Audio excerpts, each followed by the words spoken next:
حکومت جب اس طرح کے آفات میں عوام کی کس قسم کی نمائندگی کرتی ہے، لیکن یہاں سے سیکھتے کچھ نہیں ہے، یہاں پر اپنی چھٹیاں گزارتے ہیں اور پھر وہاں پہ پاکستان میں عیاشی کرنے کے لیے جاتے ہیں۔ اقتدار جب تک ہے وہ پاکستان میں ہے، اقتدار ختم ہوا تو یہاں پہ آ کے وقت گزاریں گے، لیکن یہاں سے کچھ سیکھ کے ہمارے سیاستدان جائیں گے نہیں۔ تو یہ خبریں تھیں ناظرین، تھوڑا ٹائم آگے ہو گیا، کچھ چلتے ہیں فائدے کی بات کی طرف۔ چھوٹی سی ایک فائدے کی بات بتاتے ہوئے آگے بڑھتے ہیں کیونکہ بریک کا وقت آ چکا ہے۔ فائدے کی بات میں دیکھیں، آپ کے سر میں درد ہوتا ہے، آپ جلدی سے ٹیبلٹ لے لیتے ہیں، چائے پی لیتے ہیں، کافی پی لیتے ہیں۔ آج آپ کو ایک ہوم ریمیڈی بتاتے ہیں کہ اگر آپ کے سر میں بہت شدید درد ہو رہا ہے، آپ کا سر پھٹ رہا ہے، تو آپ نے کیا ہوتا ہے، دیکھیں ایک ہوتا ہے لیمن، ایک ہوتا ہے لائم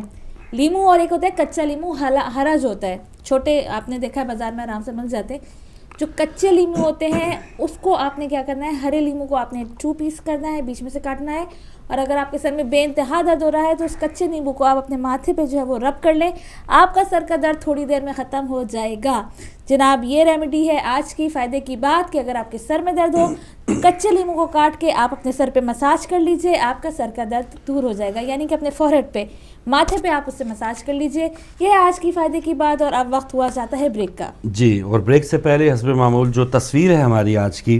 وہ کہتے ہیں کہ بچے ساری قوم کا مستقبل ہوتے ہیں، کسی قوم کا مستقبل اگر ہم نے دیکھنا ہے تو وہ یہ دیکھیں پشاور کے گرد ایک گاؤں جس کے یہ بچے ہیں، اور یہ دیکھ رہے ہیں سب کو، یہ عمران خان کو بھی دیکھ رہے ہیں، یہ اس وقت کے وزیر اعظم نواز شریف صاحب کو بھی دیکھ رہے ہیں، یہ سب لوگوں کو دیکھ رہے ہیں کہ بھائی ہمارا مستقبل کیا ہے، اور کیا ہم اتنی تعلیم حاصل کر پائیں گے۔ ہمارے اسکولوں میں جو ہنگو میں بھی دھماکے ہو رہے ہیں، ہر جگہ دھماکے ہو رہے ہیں، ان کے اسکول محفوظ نہیں ہے، کوئی ان کو قطرے پلانے آئے وہ محفوظ نہیں ہے۔ تو یہ سب کو حسد بری نگاہوں سے یہ بچے، کسی کے پاس مکمل کپڑے بھی نہیں ہیں، ہو سکتا ہے کسی نے کچھ کھایا نہیں کھایا، تو یہ 5-6 جو بچے ہیں وہ نمائندگی کر رہے ہیں سارے پاکستانی بچوں کی، اور کہ یہ ان کا مستقبل جو دہشت گردوں کے ہاتھوں میں ہم نے دے دیا ہے، کہ کاش ہمارے حکمران سوچیں اور ان بچوں کے حوالے سے بھی کوئی آئندہ کا جو پلان ہے یا کوئی اس قسم کا مستقبل کا ایک خواب ہے وہ ان کو دکھائیں۔ تو یہ پاکستانی بچوں کی تصویر ہے، اس پر بھی آپ بات کر سکتے ہیں۔ اور معاف کیجیے گا، آپ جا رہے ہیں ہم بریک کی طرف، اور بریک کے بعد جب ہم واپس آئیں گے مذاکرات آخر کب تک، اس پر بات کریں گے اس چھوٹی سی بریک کے بعد۔